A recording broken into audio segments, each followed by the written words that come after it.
ஸ்ரீமாத்ரே நமஹ. காமாட்சி சரணம்.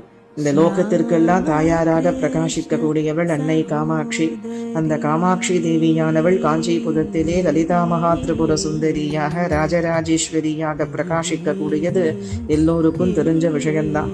பிரம்மதேவருக்கு அனுகிரகம் செய்யறதுக்காக வேண்டி அந்த காமாட்சி தேவியானவள் தன்னுடைய 3வது நேத்திரத்திலிருந்து தானே ஒரு மகாசக்தியாக வெளிப்பட்டார்.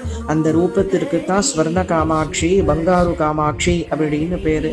அந்த பங்காரு காமாட்சியானவள் கால வெள்ளத்திலே காஞ்சிபுரம் நீங்கி ஒரு 450 வருஷங்களுக்கு முன்னாடி தஞ்சாவூருக்கு எழுந்தருளினார். அந்த தேவியானவள் எழுந்தருளி அனுகிரகம் செய்து கொண்டிருக்கக்கூடிய ஸ்தானம்தான் அந்த தெருதான் மேல வீதி அப்படிங்கிறதான ஒரு நாமத்தோட இருக்கு. அந்த மேல வீதியிலே பங்காரு காமாட்சி அம்மனாக ஸ்ரீ சக்கரத்தினுடைய பிந்து மத்தியத்திலே லலிதா மகா திரிபுர சுந்தரியாக ஷியாமளையாலையும் வாராகியாலையும் சேவிக்கப்பட்டவளாக ராஜராஜேஸ்வரியாக வேண்டியவருக்கு வேண்டிய வரத்தை கொடுக்கக்கூடியவளாக கேட்டவருக்கு கேட்ட வரத்தை கொடுக்கக்கூடிய கருணை கடலாக அம்பாள் எழுந்தருளி இருக்கா. அந்த அம்பிகையை வழிபட்டு க்ஷேமத்தை அடைந்தவர்கள் ஏராளம், கணக்கிலேயே சொல்ல முடியாது.